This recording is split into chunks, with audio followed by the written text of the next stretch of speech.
And now, please welcome your host for the 2019 Geo Championships. He's a correspondent for CBS Sunday Morning, host of Innovation Nation on CBS, and the hit podcast Mobituaries, comedian and journalist Mo Rocca. Exciting. Good afternoon and welcome to the 2019 Geo Championships.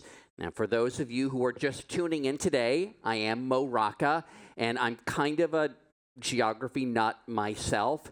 I'm pretty sure that among my colleagues, people my age in a world capital face-off, I would crush, but against these kids, I am just dead meat. I mean, these kids are amazing.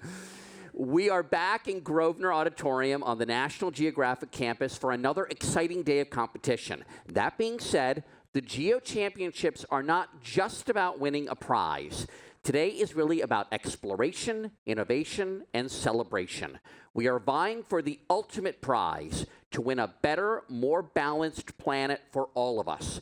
Fortunately, we have some phenomenal young thinkers backstage to help us on our journey. And speaking as a member of an older generation, we are counting on them and all the kids out here for a better world.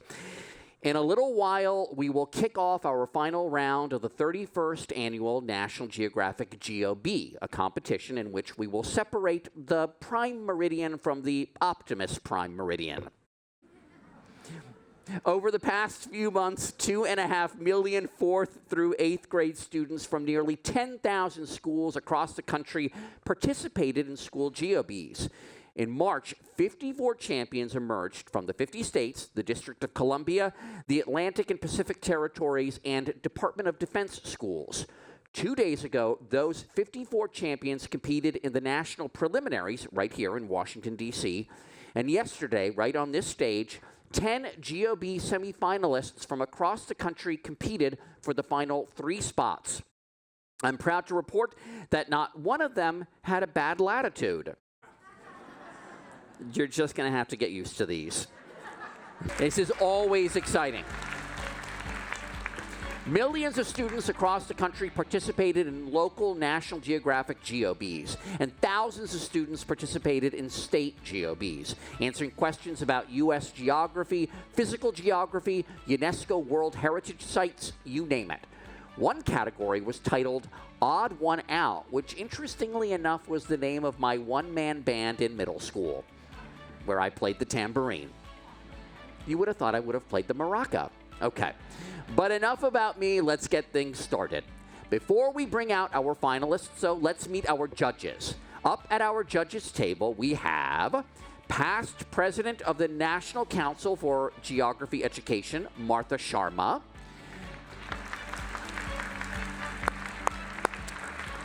National Geographic Senior Map Editor, Scott Zilmer. And Vice President Live Events of National Geographic, Greg Magruder. We may be down to our top 3, but we didn't start there. 54 GeoBee champions made it through their school bees, through their state bees, all the way here to Washington, D.C. It's been quite a journey. Let's hear what our GeoBee champions had to say about it all.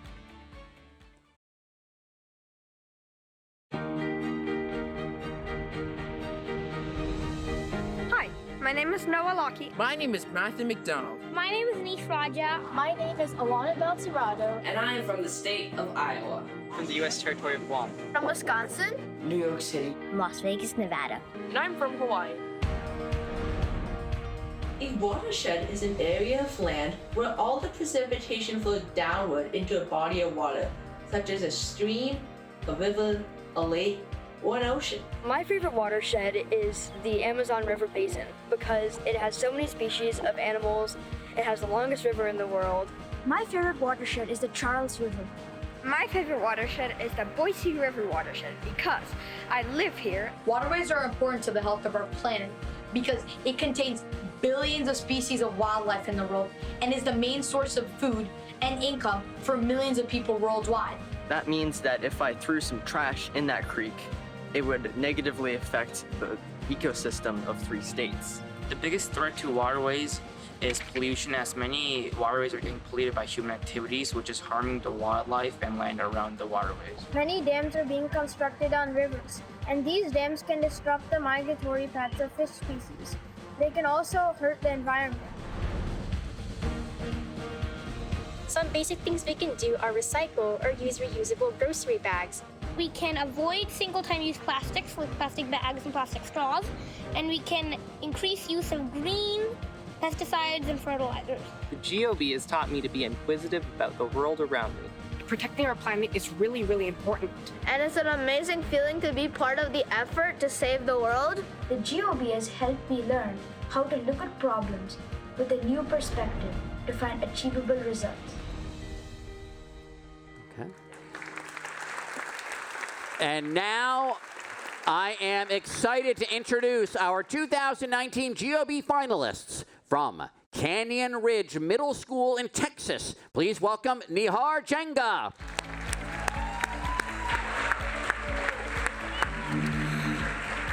From William Diamond Middle School in Massachusetts, please welcome Atreya Milana.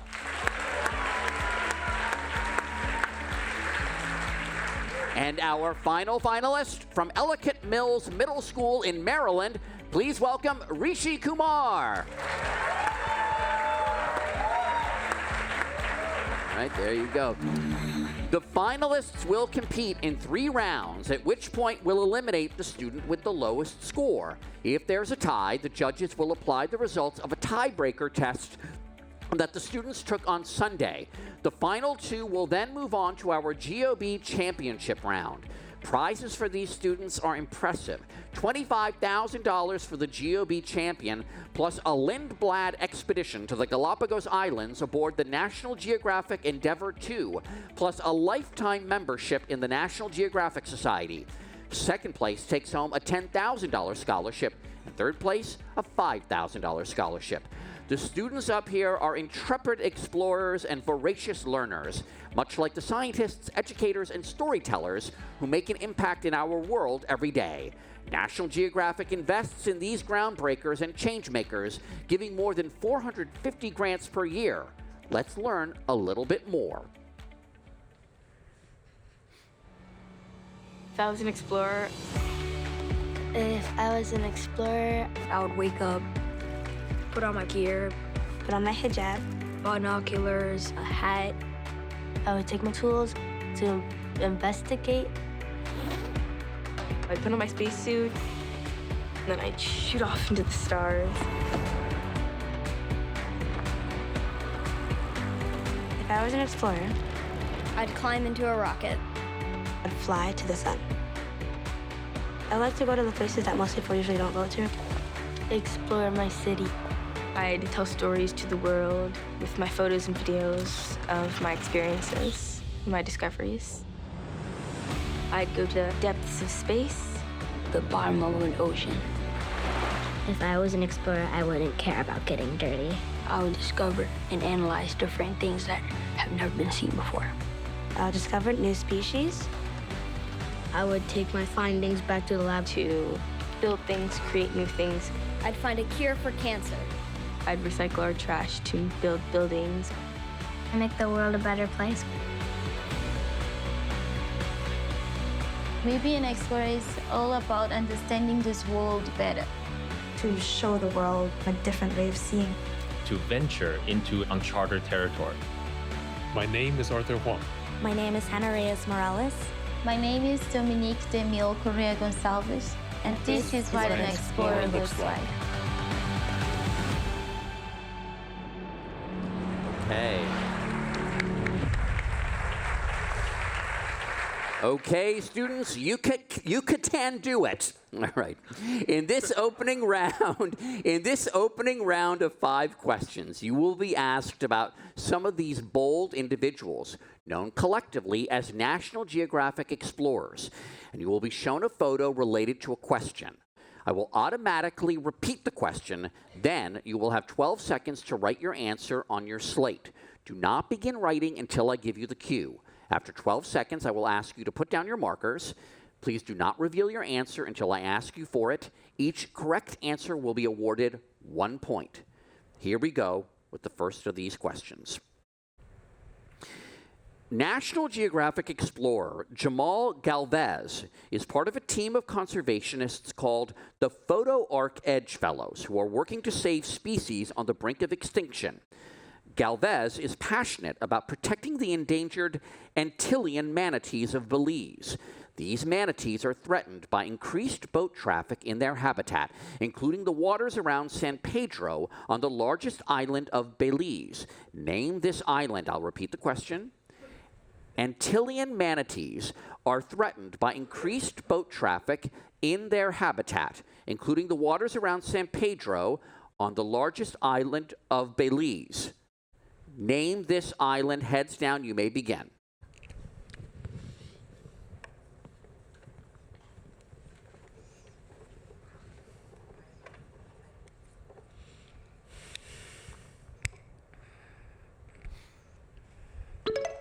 Time is up. Pens down.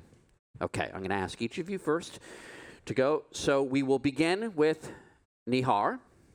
Hamburgers, K. All right. And Atreya. Hamburgers, K. And Rishi. Hamburgers.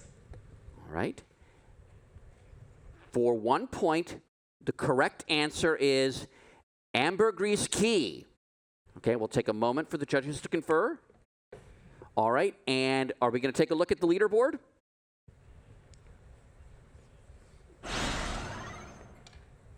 There you go. It's a three-way tie. Okay. On to question number 2 here. Environmental engineer Jenna Jambek is working to understand and document how plastic waste travels from source to sea. Jambek helped develop a mobile app called the Marine Debris Tracker that has documented more than 1 million marine debris items that were removed from the environment. One area that has been cleaned up as a result is Fortune Bay, north of the Burin Peninsula, on which Canadian island? I'm going to repeat the question. Fortune Bay lies north of the Burin Peninsula, on which Canadian island? Heads down, you may begin.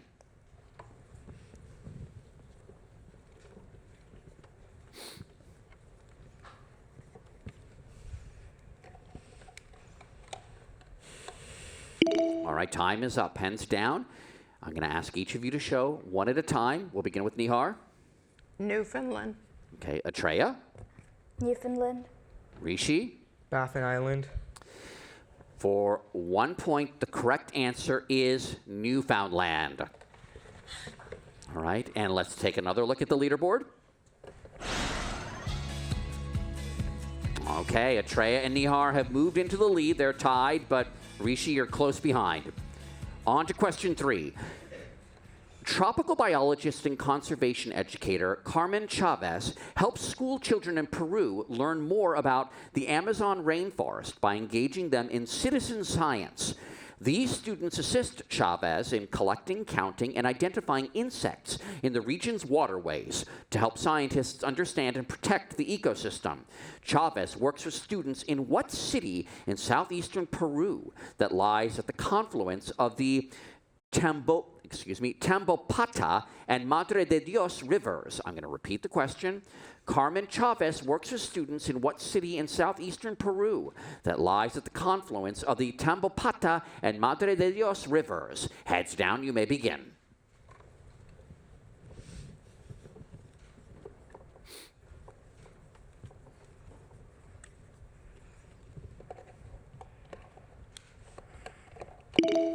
Okay, and one at a time again. Nihar, your answer? Puerto Maldonado. Atreya. Puerto Maldonado. Rishi. Puerto Maldonado. For 1 point, the correct answer is Puerto Maldonado.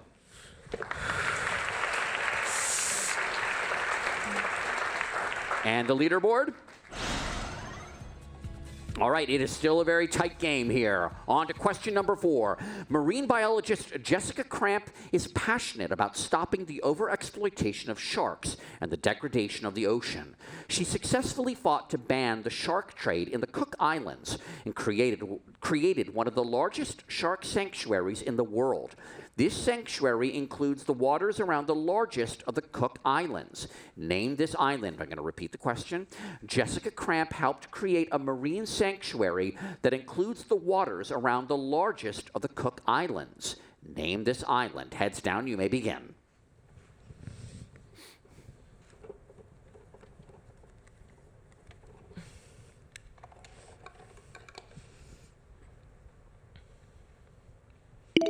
Nihar, your answer? Rarotonga. Atreya. Rarotonga. Rishi. Rarotonga. The correct answer is Rarotonga. The leaderboard once more. Okay. And the last question of this round. Conservation biologist Dr. Shivani Bala created an organization dedicated to conserving lions by promoting coexistence between people and wildlife. She connected with students through National Geographic's Explorer classroom program, inspiring them to learn more about lions and raise money to help save them. Bala's organization takes its name from what river that runs east to west through Samburu National Reserve in central Kenya? I'm going to repeat the question. Dr. Shivani Bala's organization takes its name from what river that runs east to west through Samburu National Reserve in central Kenya? Heads down, you may begin.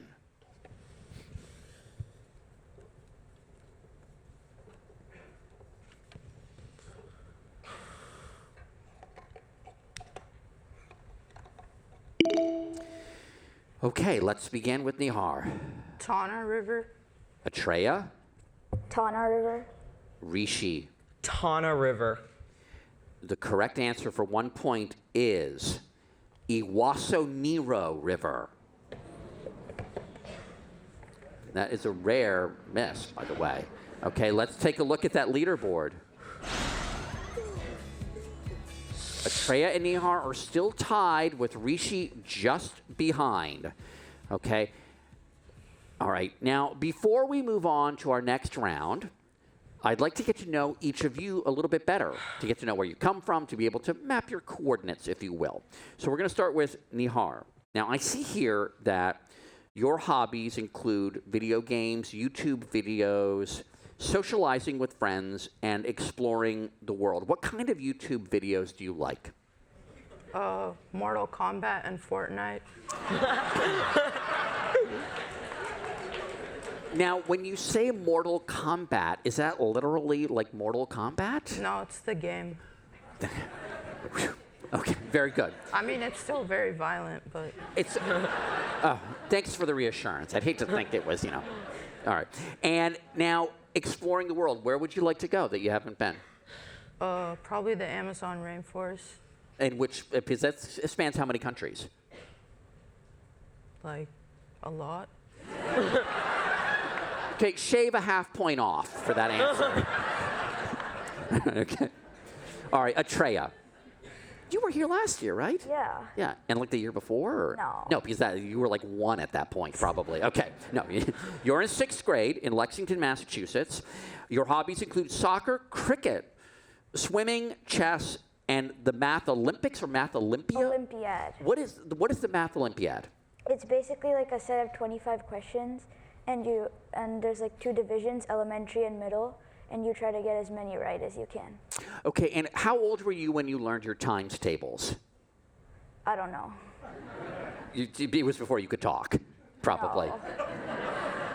Have you gotten it? Do you know, like, how advanced are you now? Do you know about imaginary numbers? No. Okay, well, when you find out, explain it to me, because I took it in college and still didn't understand it. Sure. Okay. Rishi, you've been here, you were here like 2 years ago, right? 3. 3 years ago, that's what I thought. Yeah, okay. All right, so you've seen, hopefully I've improved since then. Yeah, but, sorry, I got dinged on this one. Got dinged in this round. Oh, okay. Oh, no. Well, listen, you all know a lot. Trust me. Okay. Your hobbies include piano, viola, Boy Scouts, horseback riding, and volunteering. So what kind of things do you volunteer for? With a nonprofit, we were working up in Baltimore City to help out people over there. Aren't these three contestants amazing? These students, I should say. Sorry. And as I just said before, shoot. It is now time for our Impact Challenge round. Earlier, our top 3 finalists were interviewed by our judges about protecting this planet of ours. We tested them not just on what they know, but on how well they can apply and communicate that knowledge. Each finalist answered the same 3 questions. Our judges scored their responses on their accuracy, reasoning, and storytelling. We'll watch a video playback of your response to the Internet Challenge question, and then you will receive feedback from our judges along with your scores. Okay, currently, and this is the intro to that, currently, only 15% of land and 7% of the oceans are in officially designated protected areas. But that's not nearly enough. The Campaign for Nature, a partnership between National Geographic and the Weiss Foundation, wants to help protect 30% of the world by 2030. Our experts here believe that we can protect 30% of land and sea by 2030 and 50% by 2050. This includes not only preserving areas that are intact, but also restoring areas that may have suffered because of human actions. We asked our finalists to explain why it is important to protect wild places on Earth. Let's hear what they had to say. It is important to protect wild places on Earth because many species that are endangered need to be protected because human impacts are really affecting them, and not only just animals, but also cultural things such as languages that humans are protected by, such as isolated tribes in the Amazon rainforest. They need protection too, or else their cultures and traditions will go extinct and we can't learn from them. Talking about the animals again, a lot of human impacts that It is important to protect wild places on Earth because they protect many different species of plants and animals. In addition, they protect many diverse ecosystems that contribute to the diversity of Earth. It is important to protect wild places on Earth because they provide resources as well as biodiversity for the world, including humans, and many of the other species are species that we use in our daily lives, especially some plant species that we use for food, medicine, and so on. And protecting our oceans especially, as you said earlier. Okay. We then gave the finalists 5 possible places to protect and asked them to recommend where National Geographic should focus its conservation efforts.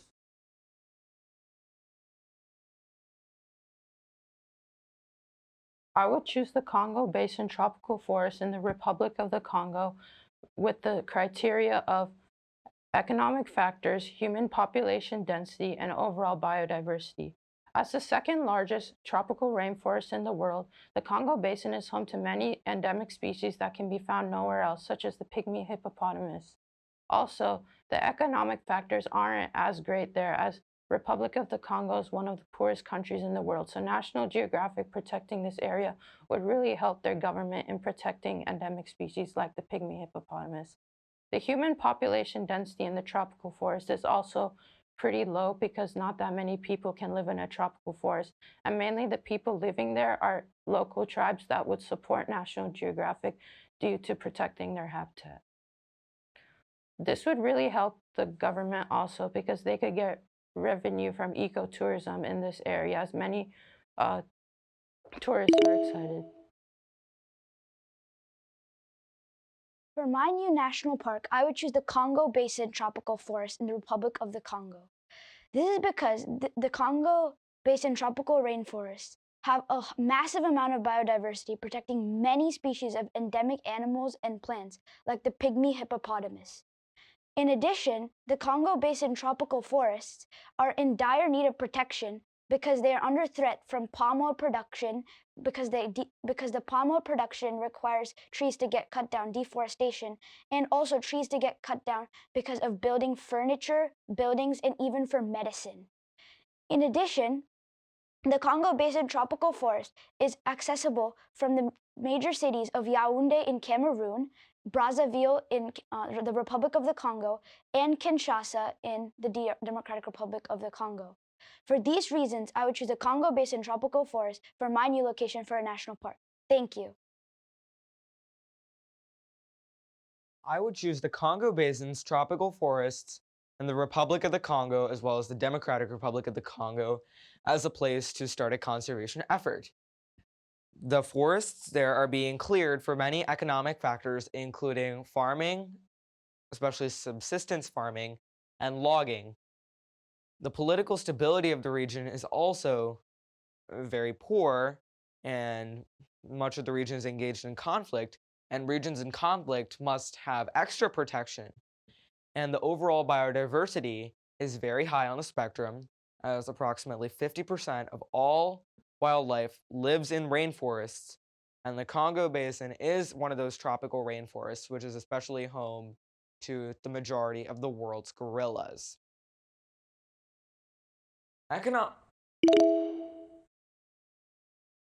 Okay, and finally, finalists were asked to explain one step that they could take to protect their chosen location.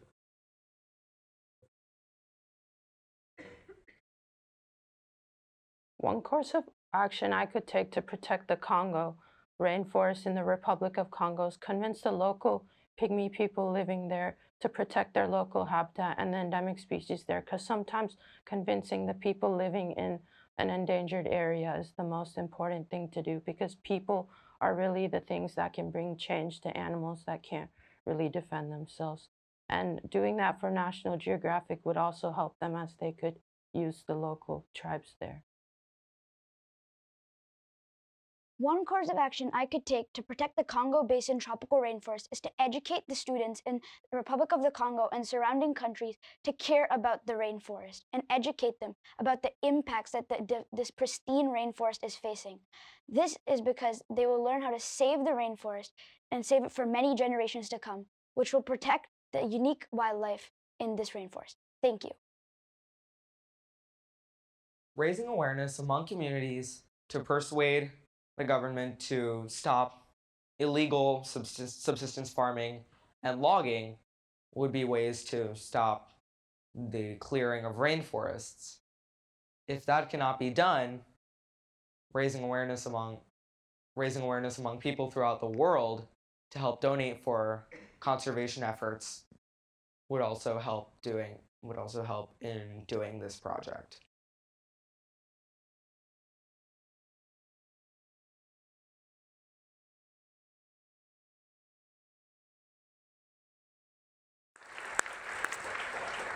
The judges have tabulated the scores for the Impact Challenge and are ready to share the results. So we are going to move over to Greg. We'll begin with you. So, Nihar, you clearly understand that geography and conservation are about connecting the dots and identifying the relationships between a wide variety of seemingly unconnected elements. We liked how you also included protection of humans in your answer. Your answers were thoughtful, and you did a good job touching on all parts of each question.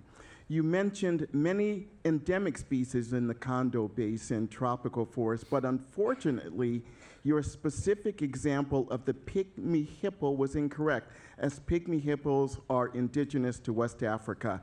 Nevertheless, a good job. All right.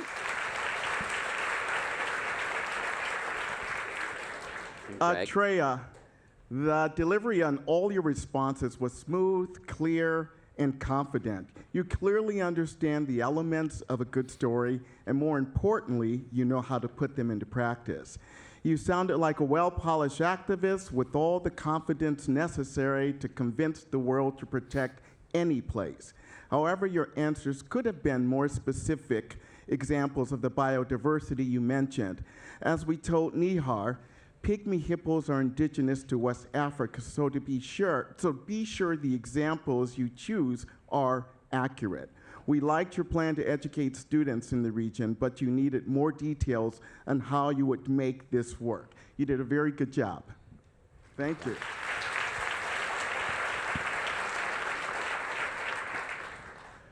Rishi, you did a great job of conveying your knowledge about a wide variety of factors in supporting all of your answers. You're an expressive speaker, which is a tool you can use to be a particularly effective storyteller. However, you seem to lose your confidence and your energy during your answers. Remember that less is sometimes more. You had some good facts and reasoning, and you did a great job identifying what is unique about the Congo River Basin tropical forest. But the question specifically asked about the Republic of the Congo. While the larger Congo Basin region has some conflict, the Republic of the Congo is generally politically stable. Nevertheless, way to go. All right. Thank you, Greg. And now, let's see the scores. Let's put up that leaderboard. Okay. Atreya and Nihar are tied for the lead. Rishi, you're still within striking distance. Now it's time to get our Vespucci on. That's right. It's the Mapmaker round. This is new, and I think it's really, really cool. In this round, our finalists will put their mapping, their reasoning, and communication skills to the test. We're going to send the 3 finalists backstage where they cannot see or hear anything happening on stage. They may feel a little lost, a little without a compass, if you will. Students? Okay. In a moment, the finalists will come out one at a time and answer the same series of 3 questions. Each will involve, the coast is clear, I can talk about this? Okay. Each will involve drawing on a map. Our judges will score their responses based on their accuracy, reasoning, and storytelling. The scores will be revealed when we return for the final round later this afternoon. This round is worth 10 points. It's a lot. Now that they're safely backstage, I can give you the inside info. The scenario that they'll be asked about involves climate change in the Arctic region. There is one question they won't be asked, and that's, is climate change real? Because it's real.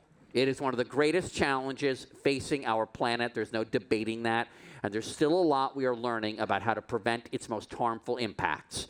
National Geographic explorers are working to find out what we can do so that decision makers have the information they need to protect our health and safety. And that's a good thing, because it's kind of like a good bowl of ice cream. If our planet is melted, it's ruined. Except it's a lot more serious than that. Okay, let's get started. Can we bring out Nihar? Okay, come out, Nihar. I'm going to ask you to step right over here on the side here. All right, and he doesn't need to step inside the icon there. Thank you very much, Maria. Okay. Nihar. It is the summer of the year 2050. As a result of climate change, most of the Arctic sea ice has melted. New shipping routes have opened, agricultural areas have shifted northward, and there is increased human activity in the area with the potential for serious ecological damage. Your first assignment is to draw a circle around an existing city or town labeled on the map that you think would experience significant population or economic change in this scenario. Take 45 seconds to think about it and do that.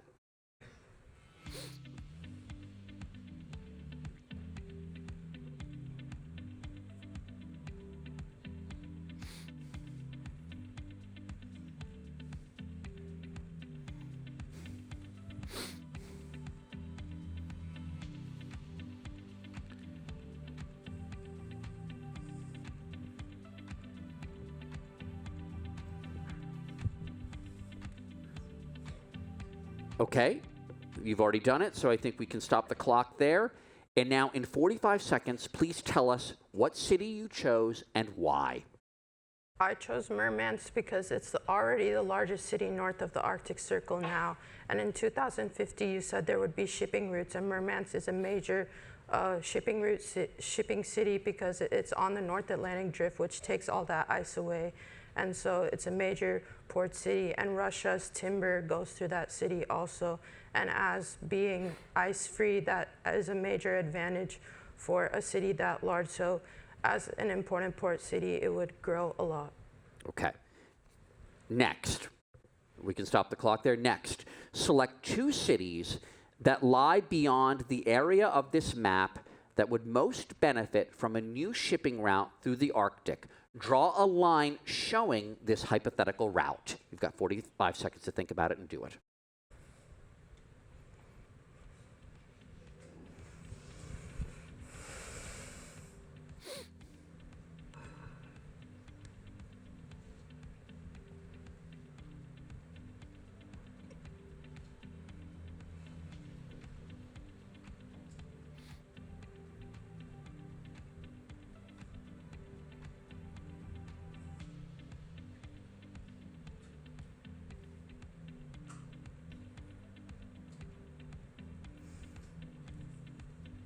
You got less than 10 seconds, Nihar.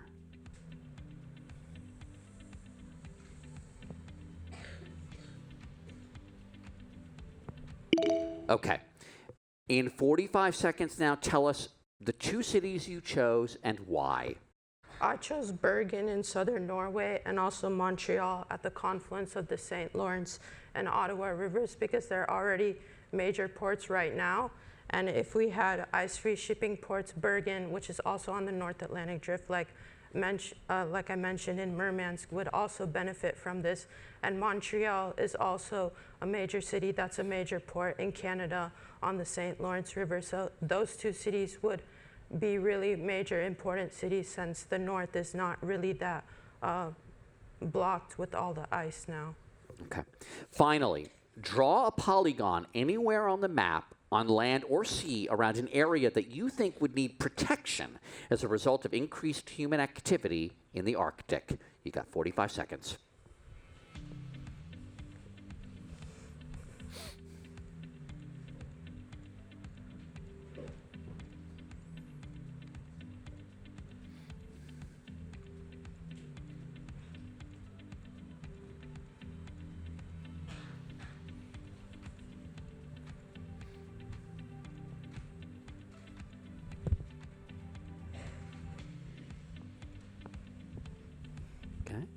Tell us the area you chose and why. The area I chose is Arctic National Wildlife Refuge, which is already in danger because the Congress has voted to do oil exploration there, so it's already being damaged by all the oil. And now with all the shipping routes, there's going to be docks in Arctic National Wildlife Refuge, which can prevent the migration of important animals like caribou, muskox, and many Arctic birds. And that would hinder a lot of the growth of those animals, which are really important to our ecosystem. Nihar Chenga, thank you very, very much. Very impressive.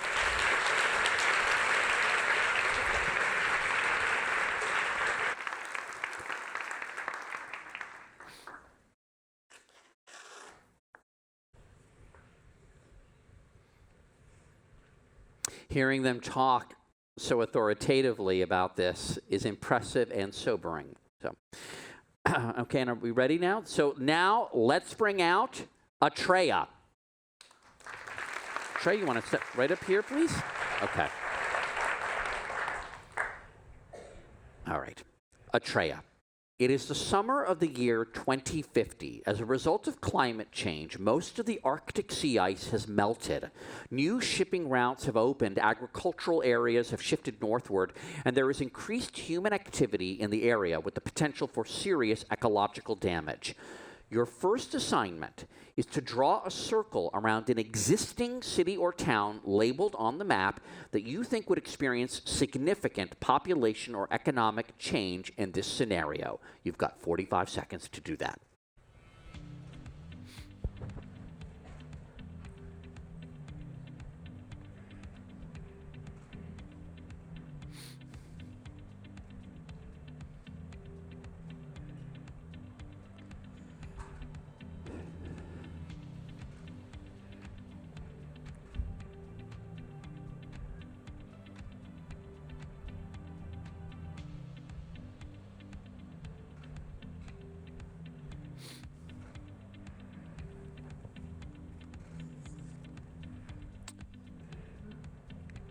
Alrighty, then Atreya, you've done that. So you've got 45 seconds to tell us what city you chose and why.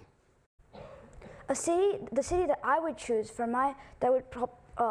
that would experience significant population growth is Arkhangelsk. First of all, Arkhangelsk already has a large port that contributes to the large portion of its economy.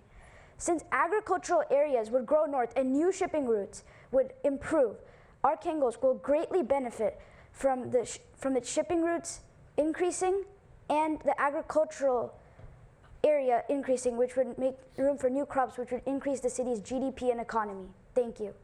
Okay, thank you, Atreya. Next, select 2 cities that lie beyond the area of this map that would most benefit from a new shipping route through the Arctic. Draw a line showing this hypothetical route. You got 45 seconds.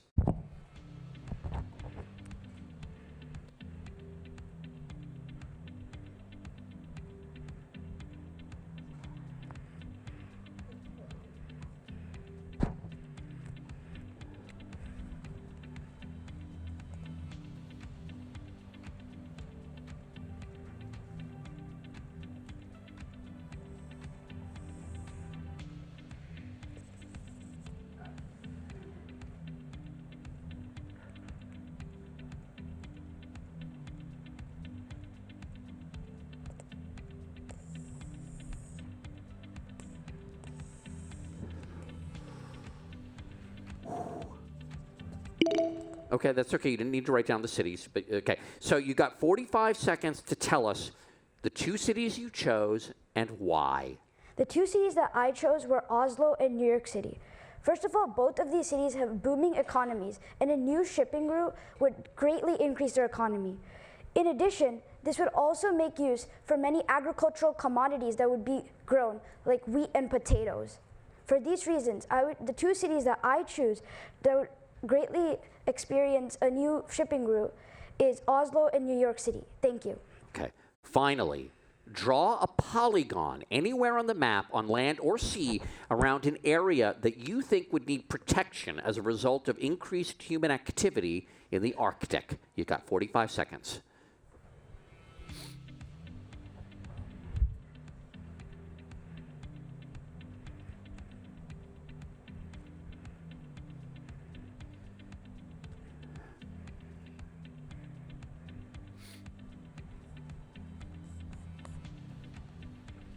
All right, you did it. So now take 45 seconds to tell us the area you chose and why.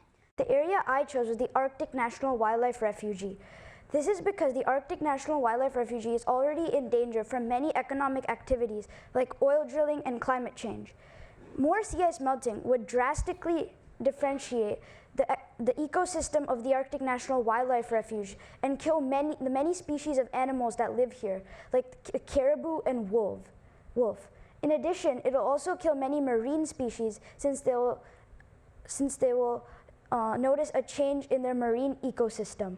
In addition, it will also change many of the ecosystems like the North Slope along the Beaufort Sea. For these reasons, the Arctic National Wildlife Refuge is in danger. Thank you.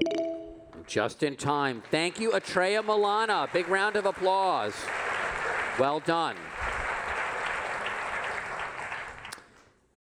And that leaves us with one last map maker, or map drawer, I should say. Let's bring out Rishi. Rishi, you want to step right here? Oh, you want to step a little bit back here? There you go. Okay. Here's a scenario. It's the summer of the year 2050. As a result of climate change, most of the Arctic sea ice has melted.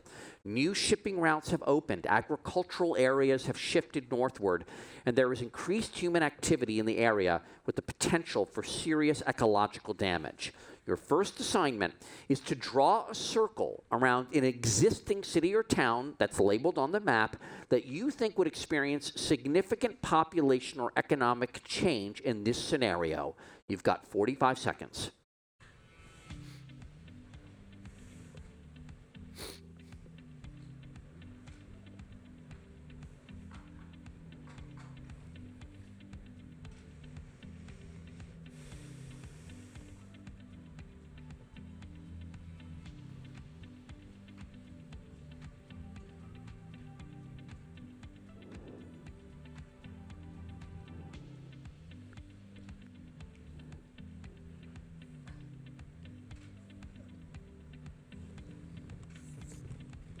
Alrighty.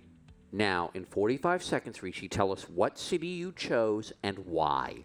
I chose Utqiagvik, Alaska, previously known as Barrow, because it is located on the Arctic Ocean, which is expected to be completely ice-free by 2050, as this map shows. It is also a port, meaning that more ships will come into the city, which will turn it into a bustling city located along the Arctic Ocean. This will also turn Alaska into a major trade center, adding to Anchorage's boom by putting another boom on the northern side of the state. For these reasons, I would select Utqiagvik as a place that will be affected by climate change by the year 2050. All right, next, select 2 cities that lie beyond the area of this map that would most benefit from a new shipping route through the Arctic. Draw a line showing this hypothetical route. You've got 45 seconds.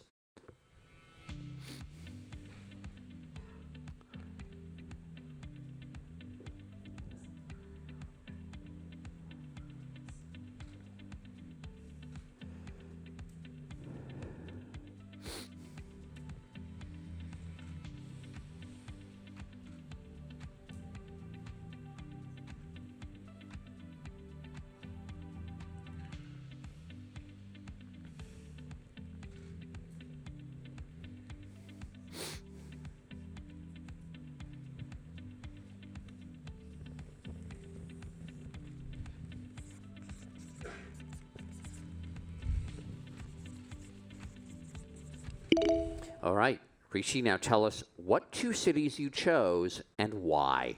So I have selected the cities of Seattle and Moscow, as they are located fairly close, and trade can go through Utqiagvik or through anywhere else along the Arctic, and shipping can go across the Arctic from Alaska and Canada into Russia, where the goods can be carried via rail to Moscow and beyond.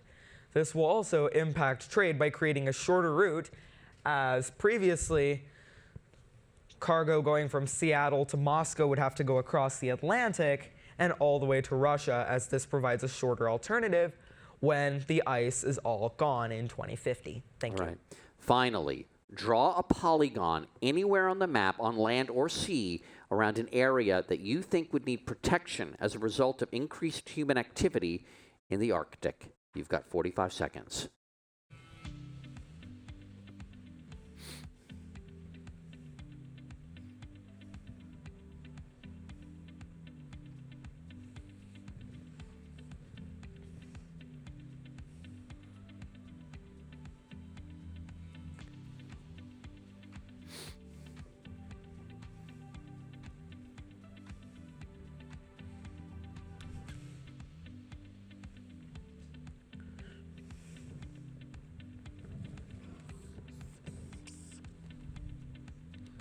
You chose a big area. Okay, tell us the area you chose and why.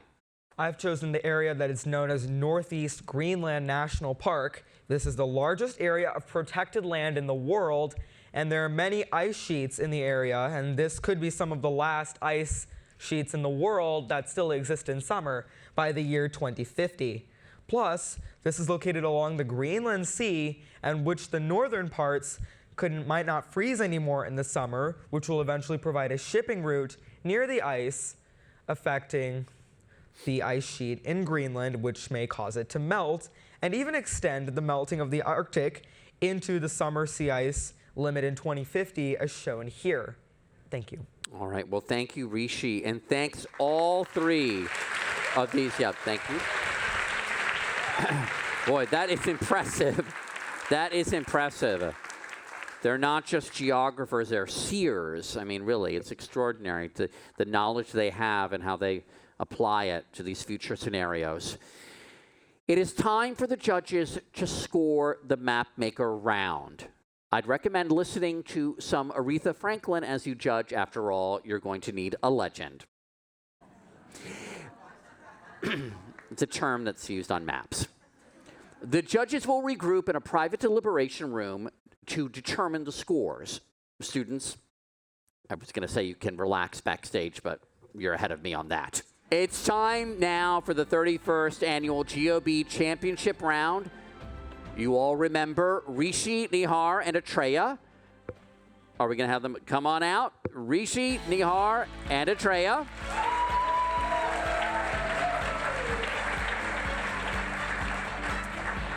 The judges have deliberated. They got their bearings and scored the Mapmaker round. Whew. Let's take a look at the leaderboard and see the results.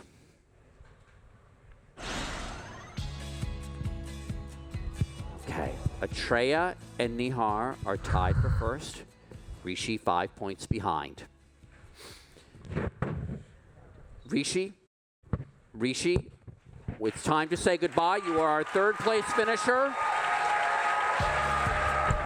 and the winner of a $5,000 scholarship. Thank you very much. Take a bow. Congratulations.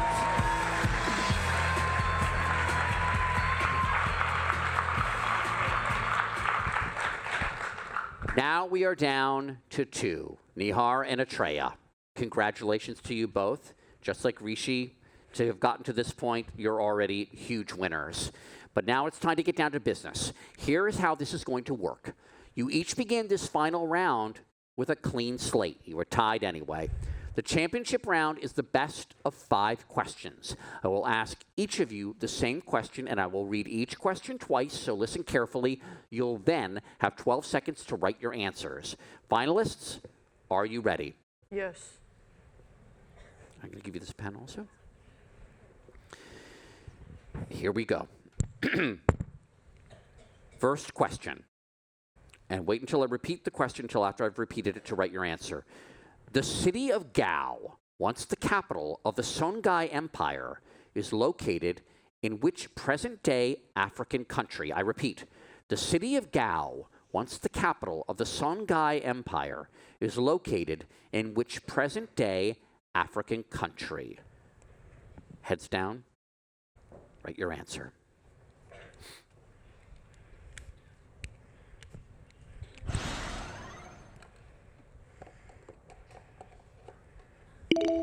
Okay. Nihar, what do you have? Mali. Atreya, what do you have? Mali. For 1 point, the correct answer is Mali. And we see on the leaderboard, it's a tie. Question number 2. Cabo Pulmo National Marine Park, part of a large World Heritage Site, has experienced revitalized sea life due to a fishing ban. This marine park is located near the entrance to what gulf? I'm going to repeat the question. Cabo Pulmo National Marine Park, part of a large World Heritage Site, has experienced revitalized sea life due to a fishing ban. This marine park is located near the entrance to what gulf? Heads down, you may begin.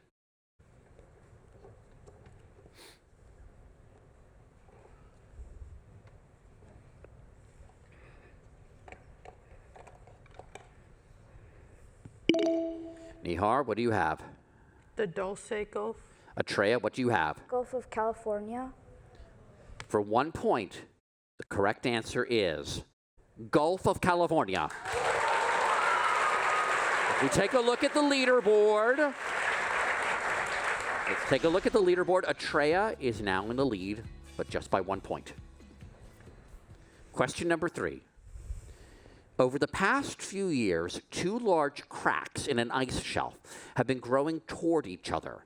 If they meet, a large iceberg is likely to calve from what Antarctic ice shelf that is home to the British Antarctic Survey's Halley 6A research station? I'm going to repeat the question.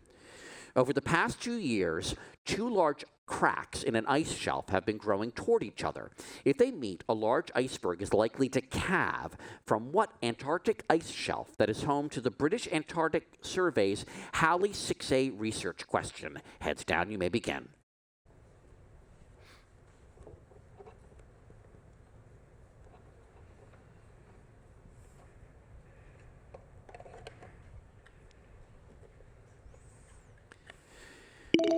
Nihar, what do you have? The Brunt Ice Shelf. Atreya, what do you have? The Larsen Ice Shelf. For 1 point, the correct answer is the Brunt Ice Shelf.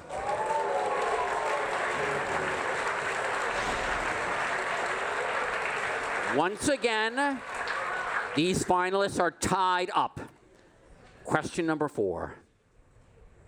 Which country that borders the Mediterranean Sea has an area that is most similar to the area of Bolivia? I'm going to repeat the question. Which country that borders the Mediterranean Sea has an area that is most similar to the area of Bolivia? Heads down, you may begin.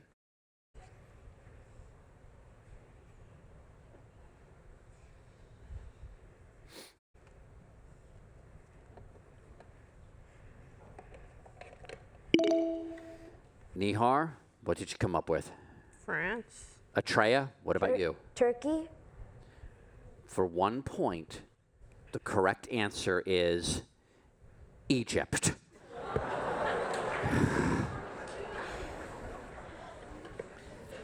We're down to the last question here. The vulnerable Amboina pitch tree releases a valuable resin when tapped. Excessive tapping near Cleopatra's Needle and the city of Puerto Princesa has threatened the trees on what Asian island? I'm going to repeat the question. The vulnerable Amboina pitch tree releases a valuable resin when tapped. Excessive tapping near Cleopatra's Needle and the city of Puerto Princesa has threatened the trees on what Asian island? Heads down, you may begin.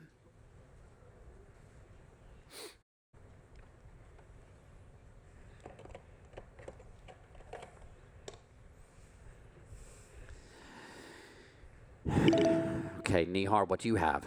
Palawan. Atreya, what do you have? Palawan. Well, we know it's tied up either way, and you won't be surprised to know that the correct answer is Palawan.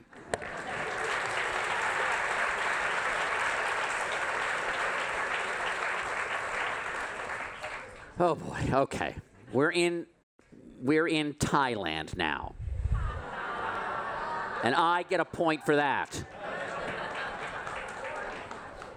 We're going to move on to the tiebreaker questions. To break the tie, we will use a written single elimination procedure. The student who correctly answers a question that the other student misses will be named the National Geographic GeoBee Champion. It's basically sudden death, which is kind of a stark way of putting it, but then again, you were talking about Mortal Kombat, so that's fine. I'll wait to give the correct answer until both of you have responded. Again, I will read each question twice. In 2018, a small zebra population was reintroduced to Kitulo National Park. This park can be found in what African country? I'm going to repeat the question. In 2018, a small zebra population was reintroduced to Kitulo National Park. This park can be found in what African country? Heads down, you may begin.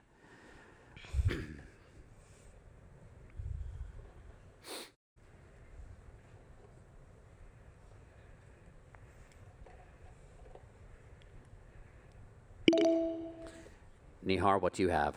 Angola. Atreya, what do you have? Zambia. The correct answer is Tanzania. So we move on.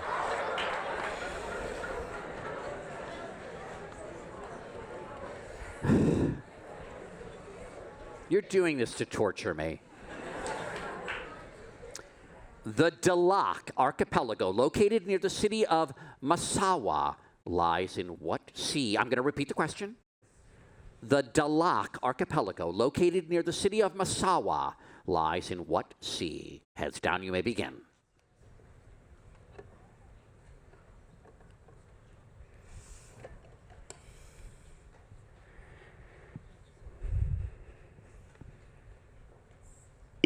Nihar? The Red Sea. Atreya? Red Sea. And the answer is the Red Sea.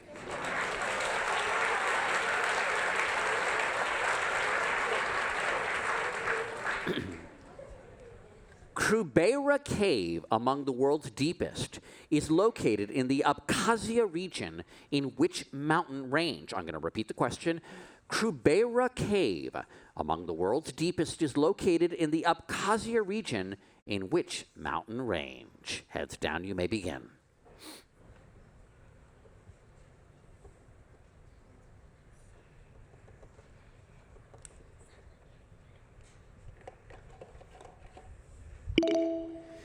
Nihar, what do you have? The Caucasus Mountains. Atreya, what do you have? Caucasus Mountains. Okay, it's the Caucasus Mountains.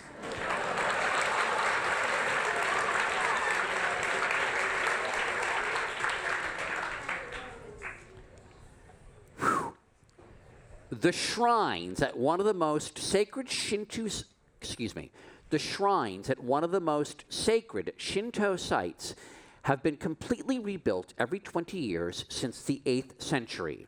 These shrines are located in a city in southern Honshu that shares its name with what bay? I'm going to repeat the question. The shrines at one of the most sacred Shinto sites have been completely rebuilt every 20 years since the 8th century. These shrines are located in a city in southern Honshu that shares its name with what bay?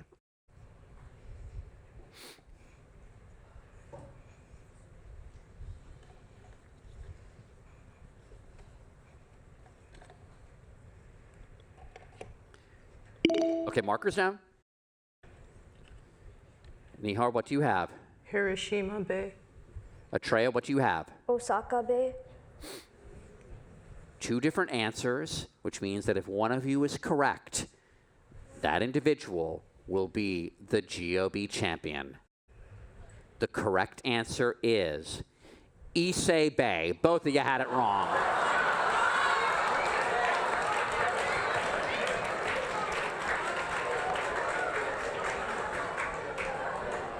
I hope you bought your sleeping bags with you.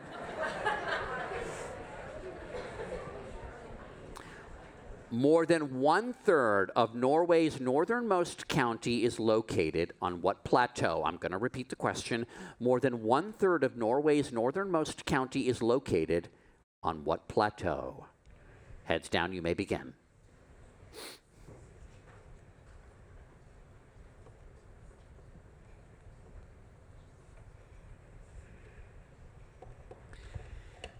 Nihar, what do you have?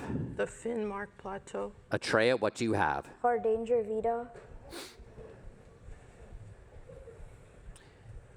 For 1 point and the win, the correct answer is the Finnmark Plateau. Nihar Jenga is our champion. Atreya Milana is our second place finisher. Congratulations. Congratulations. Atreya, congratulations. Come over here. Congratulations, both of you.